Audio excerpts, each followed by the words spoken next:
We have Dr. Paul Rockett. He is the head of CATEX with RMS on the phone with us today. Paul, how are you? You're in London, I understand, obviously? That's right, yeah, I'm great. Good, good. Well, listen, thank you for taking the time to speak with us today.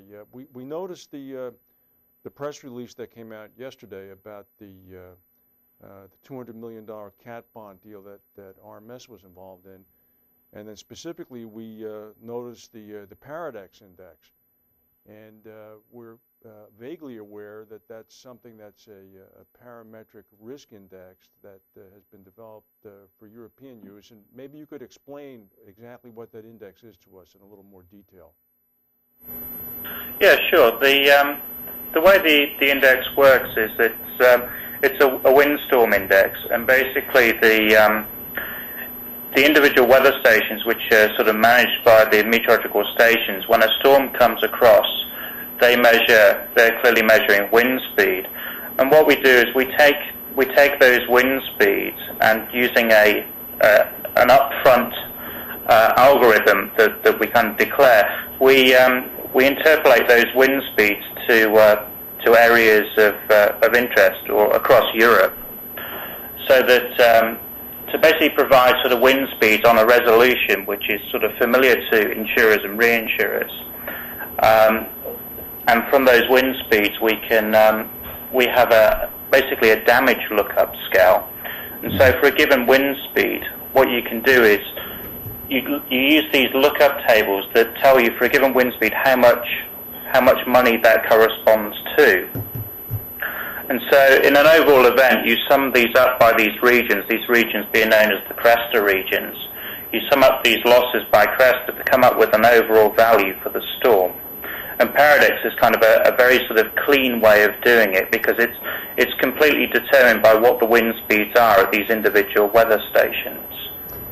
So this is not necessarily a tool that would be used for predictive modeling purposes. I suppose some of your work would be involved in pricing, but it seems to me that more appropriately, it's a pretty clean look at post-event. Absolutely. The RMS has spent an enormous amount of time and research establishing what the frequency of windstorm events are, and how likely these events are to occur. And from that research, we can calculate exceedance probabilities, and those exceedance probabilities can be used to price the bond. I see. Well, let me perhaps ask you a question, perhaps that would betray some of my naivete.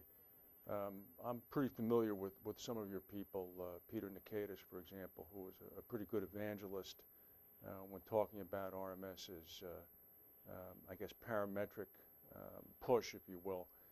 Everything that you just described to me about the hardened weather stations and then the effect of wind speed per each of these weather stations on calculated probable losses, et cetera, that, to my humble mind, sitting here in the New Jersey middle of the hot August summer, that still seems very complicated. How does RMS, do you have any thoughts, intend to maybe simplify this to some extent to really make it transparent to the mainstream investor? I understand that the parametric hurdle itself is a huge one in comparison to the indemnification. But do you have any thoughts on that? Yeah, absolutely. In the United States, we've currently in a venture with a company called Weatherflow that have erected around about 100 in the process of erecting around about 100 weather stations in the U.S. We've got about 50 stations in Florida, and the idea is that we can use these stations for a version of CATEX like in Europe, but you can also trade on these stations directly. So you could set up a standard weather derivative contract on an individual station.